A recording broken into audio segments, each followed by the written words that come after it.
추석 이후에 어떻게 나타날지 모르겠지만 아마도 공급 부분이 부족하다라는 인식을 갖게 될 것 같고요. 지금 청약통장 가입자 수가 상당히 많은데 이 청약통장 가지고 아파트를 받을 수 있는 방법이 사실 거의 없어요. 이건 무용지물이 되는 거죠. 아마 추석 이후로 그런 기조가 계속 가지 않을까. 전 세 가지로 봐요. 첫 번째, 사업성. 두 번째, 주민의 의지. 그다음 세 번째, 현 정부가 내세운 공약과 지금 펼치고 있는 정책이 집값에 어떤 영향을 미치고 있나요? 디벨로퍼 입장에서 특히 재개발이 상당히 정치적 이슈하고도 많이 연관이 돼 있잖아요. 그래서 자칫 잘못 얘기를 하면 또 이게 몰매를 맞을 수 있어서 조심스러운 부분인데, 제가 어렸을 때에 재개발이 지금은 이렇게 평지에 많이 있고 역 주변에 많이 있지만 옛날엔 다 달동네에 많이 있었어요. 재개발이요. 그런 것들을 하자는 게 재개발의 어떤 취지였고, 그때 당시는. 근데 그때 3대 재개발이 지금 봉천, 난곡 이런 곳들, 월곡동, 달동네, 우리 옛날에 뭐 한지붕 세 가족 얘기 나오는 뭐 그런 달동네들 얘기하는 건데, 미아동, 그런 지역 중에서 한 군데에서 제가 태어나고 자랐거든요. 이제 그런 지역에서 재개발 지역에 살다가 그 동네가 재개발되면서 그 동네를 이제 개발되는데 관여하기 시작이 됐고, 그러면 이제 조합의 업무를 보다가 지금은 정비업체까지를 보게 됐는데, 그래서 저는 태생이 달동네에서 태어나고 자랐어요. 그래서 지금은 뭐 부동산으로 돈을 벌려고 노력하고 있지만 아주 서민에서부터 제가 시작을 했거든요. 그래서 저는 서민이라고 저는 지금도 자부를 해요. 하지만 정책이 재개발재건축처럼 서민들 살고 있는 어떤 그런 동네들을 개발해서 거기를 다시 또 서민들한테 나눠줄 때 그게 서민들 재산을 뺏어서 서민들한테 주는 구조는 좀 옳지 않은 것 같아요. 저는 재개발의 어떤 개발 이익이 우선 첫 번째로 거기에 살고 있던 사람들한테 온전하게 돌아가는 게 맞는 것 같아요. 그런 취지로 본다면 저는 지금 현재 서울시장이 추진하는 지원을 강하게 해주고 좀 서포트를 해주고 절차를 단순화시켜주고 그리고 민간에서 어떤 그 사업을 하도록 도와주는 게 맞다고 좀 보여지고요. 근데 이번 정권에서는 약간 좀 이제 그런 거를 조금 접고 그냥 국가가 알아서 할게, 우리가 국가가 주도 한번 해보고 이런 쪽으로 정책이 흘러가는 것 같아요. 근데 이게 자칫 위험하게 가면 오히려 저항 세력만 커지고 재개발 재건축의 공급이 없어지지 않을까. 그래서 그러면 더 이제 낡은 동네들이 더 많이 발생을 하겠죠. 재개발 재건축이 가만 놔두면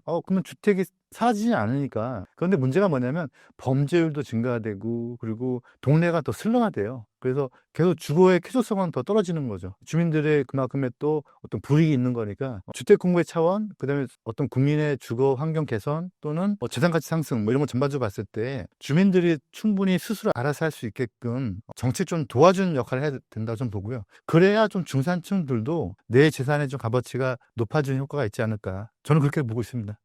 추석 이후 집값의 전망은 어떻게 되나요?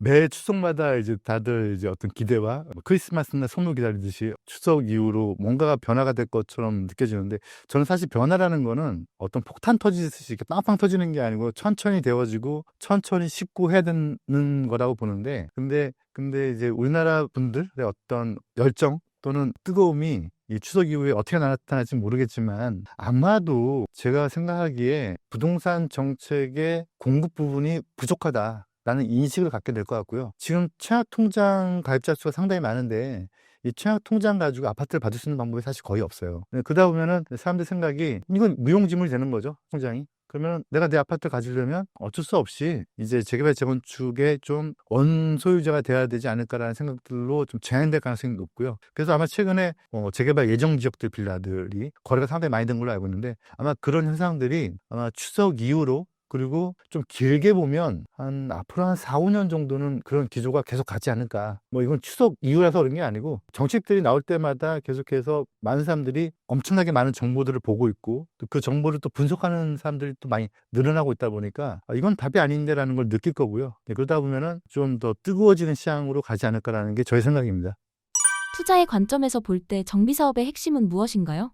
저는 이제 동의서를 걷기 전에 그 지역을 동의서를 걷겠습니다, 시작합니다 이렇게 걷지는 않거든요. 충분히 이 동네가 동의를 할 사람들이 몇 프로인지를 가정을 해보고 내가 동의서를 걷었을 때 어느 때쯤에 동의율이 몇 프로까지 가겠다라는 확신이 쓰기 시작해야 전 동의서를 걷어요. 그러려면 그 동의서를 걷기 위해서 이제 구청에 면번 받는다라고 하는데, 면번 신청을 하면 이제 동의서에다가 도장을 찍어주거든요. 구청에서 뭐 아무 종에다 받으면 되는 게 아니고 구청에서 동의서에다 도장을 찍어주는데, 그 동의서 도장을 찍어줄 때 그 전에 우리는 엄청나게 많은 분석과 토론과 현장에 대해서 많은 생각들을 하게 되는데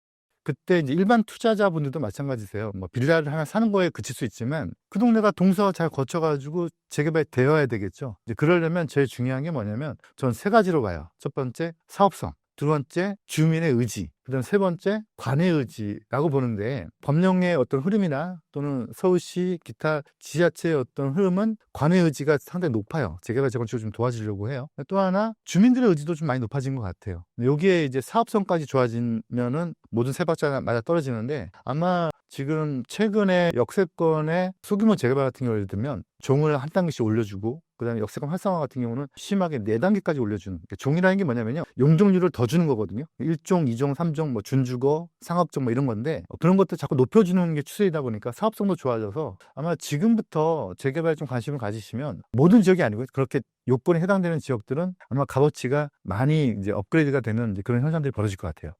재개발 매입에 있어서 저평가와 싼 물건에 구분하는 법에 대해 알려주세요. 재개발 투자의 가장 핵심은 빌라를 사는 게 아니고, 노후된 물건 사는 게 아니고요, 이 전체 사업에 내가 한 파트너로 참여하는 거예요. 이거 조합원이라고 부르잖아요. 바꿔서 얘기하면 조합원은 조합의 구성원이거든요. 법률적으로는 정확한 일대관계에 있지는 않지만, 우리가 주식회사의 주식을 사면 주주가 되는 거고, 그럼 그 주식회사가 가지고 있는 어떤 사업 성과를 내가 배당받는 거가 되죠. 근데 내가 그 주식회사 사는 게 아니고 그 주식회사의 결과물을, 삼성전자의 핸드폰을 사면 핸드폰을 잘 보면 돼요. 그죠? 기능을 잘 보면 되겠지만, 내가 삼성전자의 주식을 살 때는 삼성전자의 결과물의 기능을 보는 게 중요한 게 아니고, 이 삼성전자의 재무제표를 봐야겠죠. 전체 부채가 몇 프로인지, 뭐 자산이 몇 프로인지, 뭐 사업의 어떤 특허가 몇 개인지, 뭐 이런 걸 봐야 되겠죠. 그래서 재개발 재건축도 똑같이 내가 이 물건을 빌라를 한 채 산다, 또는 내가 뭐 노후된 건물 산다, 이걸 끝나는 게 아니고 거기에 조합원이 되는 거니까, 이 조합의 컨디션을 분석을 해야 돼요.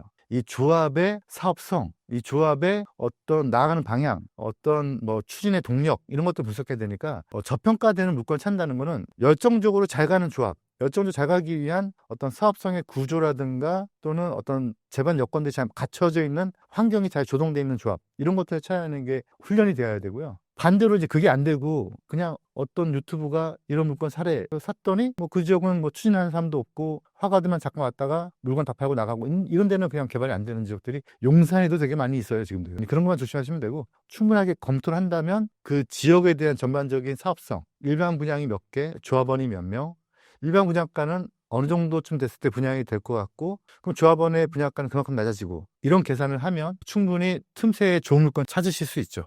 중산층이 올해 눈여겨볼 만한 6억 내외의 재개발 입지는 어디가 있을까요? 이런 말씀하면 사람들이 안 믿더라고. 예를 들면 용산의 A급지에 6억 투자하는 재개발 가는 물건이 있을 것 같으세요, 없을 것 같으세요? 있어요, 많아요. 근데 그게 왜 그러냐면 그만큼 숨어있는 좋은 물건들과 좋은 지역들이 많다는 거죠. 근데 지금 서울 시내 신통, 그다음에 기존 재개발, 기존 도시장 정비 사업, 재건축, 모아, 제가 다 세워보진 않았는데, 재개발 처음에 기본계획 나왔을 때가 한 200군데, 1차, 2차, 3차 유타운도 꽤 많잖아요. 신통도 한 100개 가까이 되고, 제가 보기에는 아마 지금 지정된 데만 한 4, 500군데 될 거예요, 아마. 작은 데도 있고 큰 데도 있겠지만. 그리고 앞으로 지정될 것도 제가 보기엔 100군데가 넘을 건데, 그런데 이제 보통 일반인들은 정보를, 제가 이제 신사임당 채널에 나와서 이런 얘기 하기 뭐하지만 다 유튜브에 의존하시거든요. 근데 유튜버의 정보는 뭔가 물건을 팔 게 있을 때 제시되는 정보에 지나지 않아요. 그러다 보니까 셀러들이 팔 물건이 없는 지역들은 유튜브에 안 떠요. 근데 그런 지역 중에서 좋은 지역들이 상당히 많고, 저는 이제 그런 지역을 찾아내서 분석을 해서 동물서를 걷는 게 저의 역할인데, 제가 이제 동물서를 거들러 가보면 초기 지역이죠. 어떻게 보면 더 초초기 지역이죠. 저는 초반에 들어가니까. 저는 이제 엔지니어링 회사에서 이제 도시 설계를 하고, 그러면 이제 동의서를 걷고 하는 게 이제 저희 일이니까, 이제 그렇게 접근했을 때 주민들 입장에서는 이 동네가 재개발이 된대? 이러시는 분들이 많은 지역들 중에서 우리가 보기에는 재개발됐을 때 그분들도 좋고 우리도 좋은 지역들이 분명히 있고요. 아까 말씀드렸던 농담으로 드린 말씀이고, 용산도 아직 5, 6억대 투자 금액으로 들어갈 수 있는 곳들이 많이 있어요. 사업성 판단에 있어서 주의사항에 대해 알려주세요. 재개발 재건축은 토지 등 소유자들이 모여서 조합을 결성해서 같이 공동의 사업을 진행하는 사업이에요. 보통 이제 건설사들이 진행하는 사업을 착각할 수 있는데, 건설사들은 이제 도급계약에 따른 공사를 하는 업체들이고, 실제 사업의 주체는, 시행자는 조합이에요. 그러다 보니까 이 사업이 잘 되려면 판매 물량이 많아야 돼요. 판매 물량이 많으려면 조합원들이 가져가는 물량이 적어야겠죠. 그래서 가장 중요한 게 어렵게 계산할 게 아니고요. 가장 중요한 게 입지, 뭐 사업성 다 통틀어서 가장 중요한 게 뭐냐면 분양 물량이 많아야 되는 거죠. 그래서 조합원 숫자가 적고 일반 분양의 물량이 많은 곳들을 선택하시되 그게 이제 입지도 좋고 또 용적률도 혜택이 많이 주어지고 이런 현장을 보시면 되겠죠.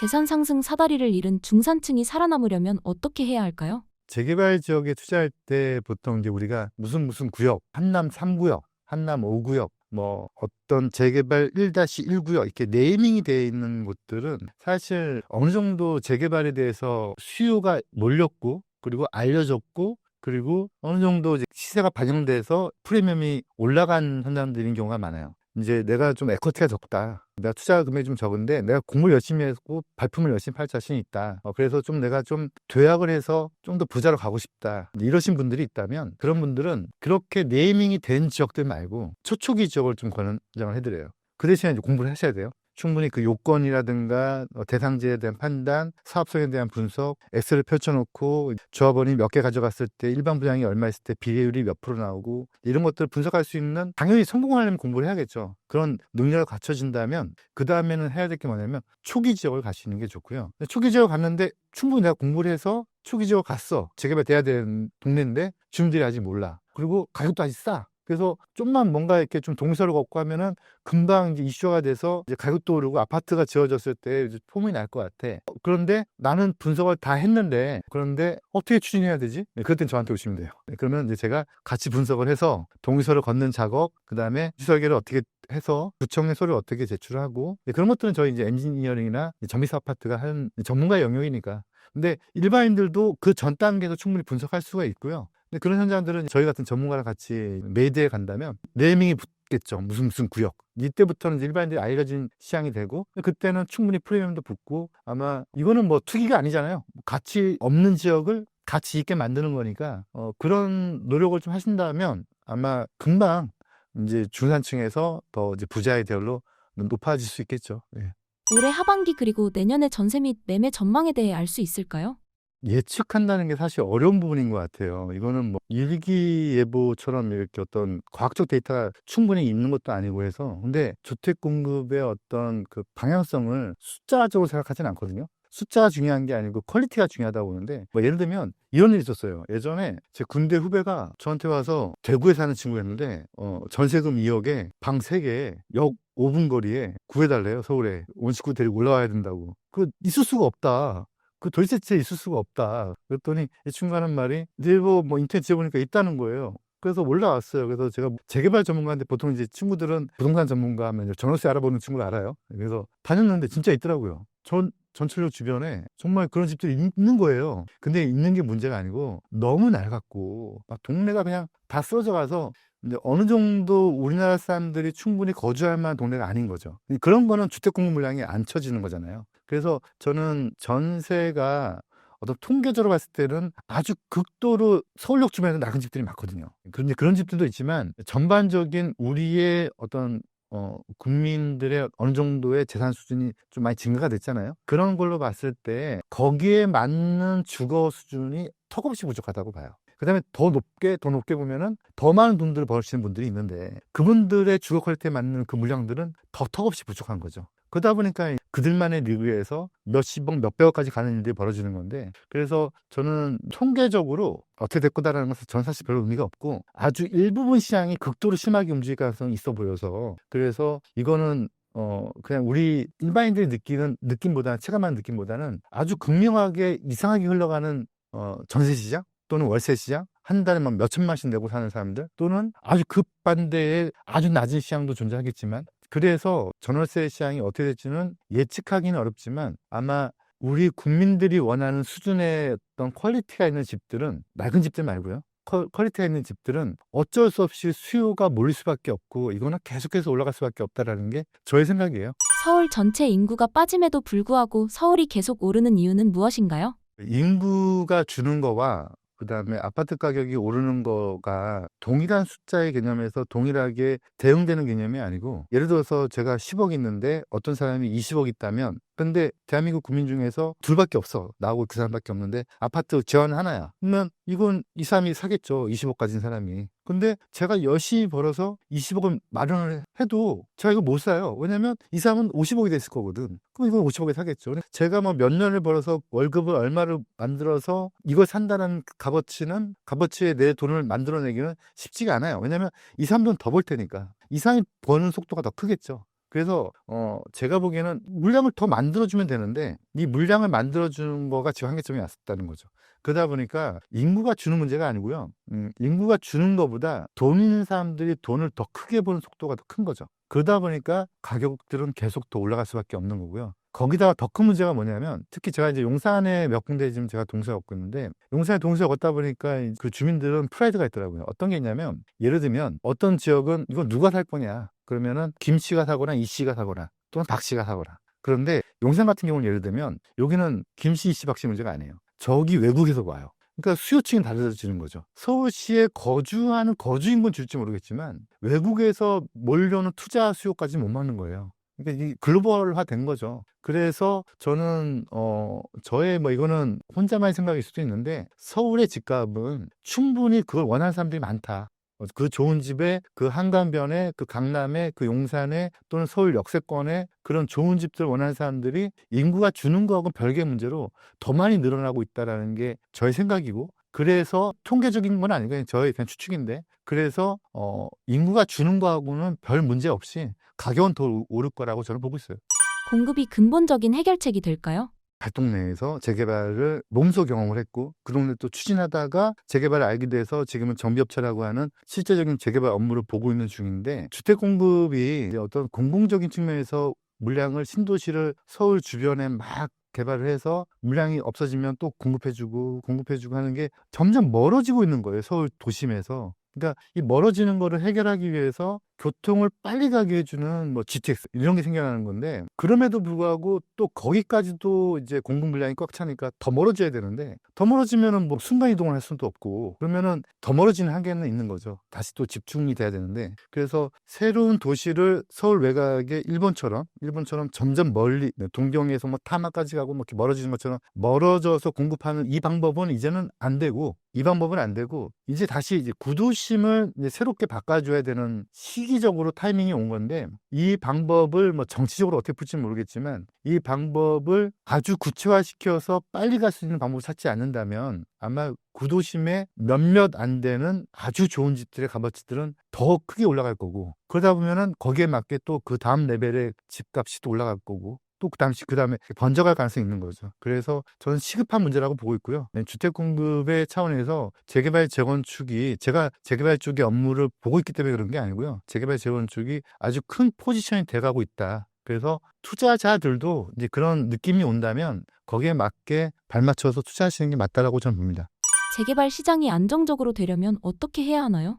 재개발이 안정적으로 진행이 되려면 처음 시작도 중요하지만 끝까지 입주까지 가야겠죠. 그런데 한 가지 아쉬운 점은 지금 현재 서울시 정책도 패스트트랙해서 신속통합계획으로 가고 있고 모아타운에서 새로운 신규 지적 지정을 주민이 제안하는 방법도 있고 하여간 뭐 재개발을 좀 많이 도와주려고 하는 것 같은데 제가 한 가지 아쉬운 점은 이게 초기 단계 지정까지는 많은 도움을 주고 있어요. 우선은요. 근데 중요한 거는 요 다음 단계 동의서가 걷어져서 실제 공사가 이루어지려면 어느 정도의 초기 사업 자금도 필요하고요. 조합이 운영할 만한 초기 사업 자금도 필요하고 그다음에 이주를 해서 다른 데 이사를 가야지 공사를 할 수 있잖아요. 그러면 이사를 가기 위한 금융 지원도 좀 필요하고 그래서 다음 단계에 계속 풀어야 될 숙제가 많은데 지금 현재까지는 지정 단계에 많이 좀 치중되어 있는 게 아닌가. 그래서 앞으로는 좀 재개발 재건축이 주택 공급의 한 큰 틀에 서민 주거 안정에 좀 도움이 되려면 전반적인 큰 프로세스, 입주 때까지의 어떤 전방위적인 지원을 정책적으로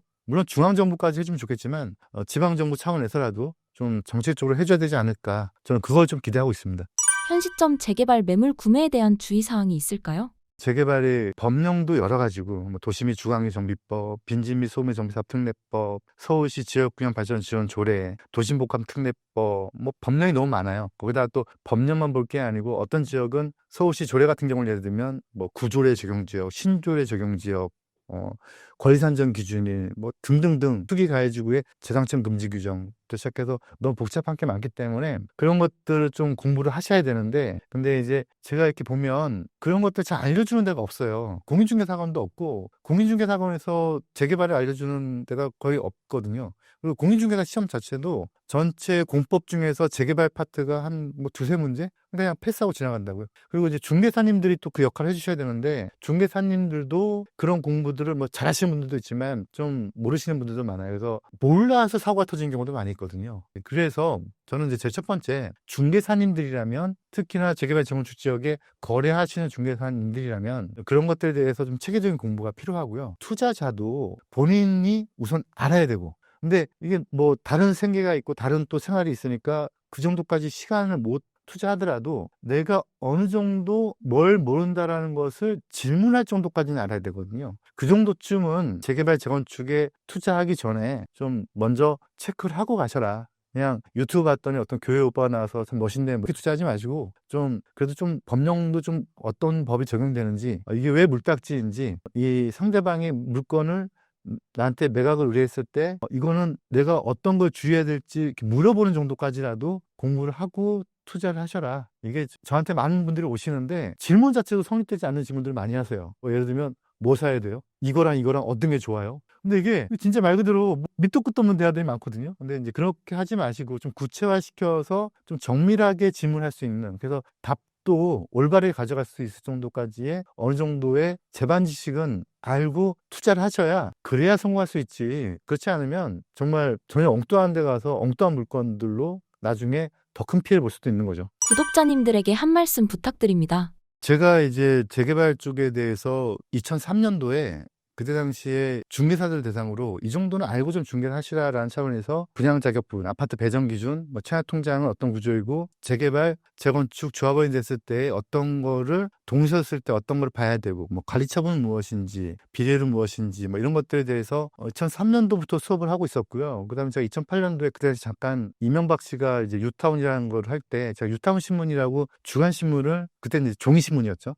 지금처럼 이렇게 유튜브나 인터넷 활성화되지 않았을 때 종이신문을 제가 한 3, 4년 만들었었는데 어떤 정보를 드리고 싶었어요. 근데 지금 또 다시 재개발 시장이 올 거고, 그리고 아마 주택 공급에서 이게 아주 절대적인 방법론이 될 거예요. 그러면 과열로 갈 수도 있는 거거든요. 근데 그러면 누군가는 돈을 벌고 또 누군가는 또 피해를 보겠죠. 이때의 마음 자세를 좀 공부를 좀 어느 정도 해서 내가 이게 어떤 메커니즘으로 움직이는지에 대한 좀 흐름을 파악을 하고 나서 그 다음에 좀 현장을 좀 다녀보십사. 그동안 계속해서 중개사들한테 말씀드리는 게, 모르는 물건을 상대방한테 무조건 권유하지 말고 이 물건은 왜 좋은지, 이 물건은 왜 나쁜지에 대해서 어느 정도 보고 소화할 수 있는 체계를 갖춰라라는 게 제가 이제 중개사님들한테 드리는 미션이거든요. 일반인들도 똑같아요. 일반인들도 어떤 지역에 투자하기 전에 이 지역에 내가 어떤 체크리스트를 가져가야 되는지, 해당 중개사한테 가서는 어떤 걸 물어야 되고, 또 전문가들도 많잖아요.